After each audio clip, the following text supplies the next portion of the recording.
মাসিক বন্ধ হওয়ার উপক্রম, অর্থাৎ ৪৫-এর কাছাকাছি, ৪০-এর পরে।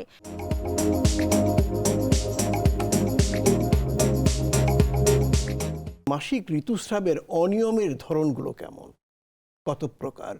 আচ্ছা, এটা হচ্ছে, একটা তো বললাম যে মাসিক চক্রটা অনিয়মিত হতে পারে। আরেকটা হতে পারে যে আমরা বললাম যে মাসিক কতটুকু, মানে প্রতি মাসে মাসিক যে ঋতুস্রাবটা হয় সেটার পরিমাণটা।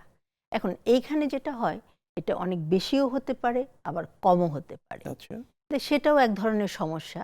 যেমন কম কখন হয়, অলরেডি আমরা একটা বলে ফেলেছি যে পিসিওডি, পলিসিস্টিক ওভারিয়ান সিনড্রোম, অথবা হরমোনজনিত, ইভেন আমাদের যেখানে গলা আছে, গলা যে থাইরয়েড হরমোন আছে, সেটার কিন্তু কম বেশির কারণেও কিন্তু আমাদের সমস্যাগুলো দেখা হতে পারে।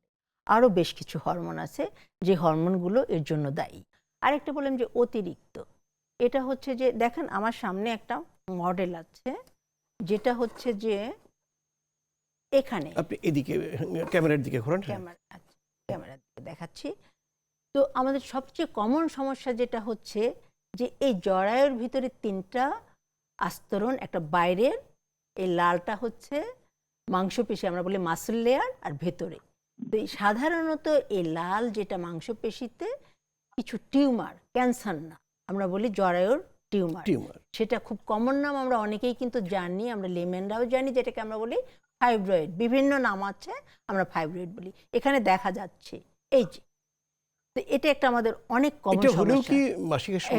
মাসিক অতিরিক্ত মাসিক যেতে পারে, অতিরিক্ত মাসিক। ফাইব্রয়েড নামের ছোট ছোট টিউমার থাকলে এটা ছোট হতে পারে, বড় হতে পারে, এমনকি অনেক হতে পারে। হ্যাঁ, ঋতুস্রাবটা বেশি। আরও যেটা হচ্ছে পারে যে আমাদের এই যে মাসল লেয়ার, এখানে হচ্ছে ছোট ছোট সিস্টের মতো হতে পারে, যেটাকে আমরা বলি অ্যাডেনোমায়োসিস।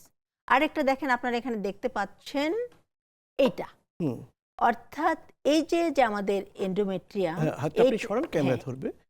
এন্ডোমেট্রিয়াম, এটা এখানে না এসে মাংসপেশিতে চলে যায় অনেক সময়, বা অন্য জায়গায় ওভারিতে যেতে পারে, অনেক জায়গায়, যেটাকে আমরা বলি এন্ডোমেট্রিওসিস।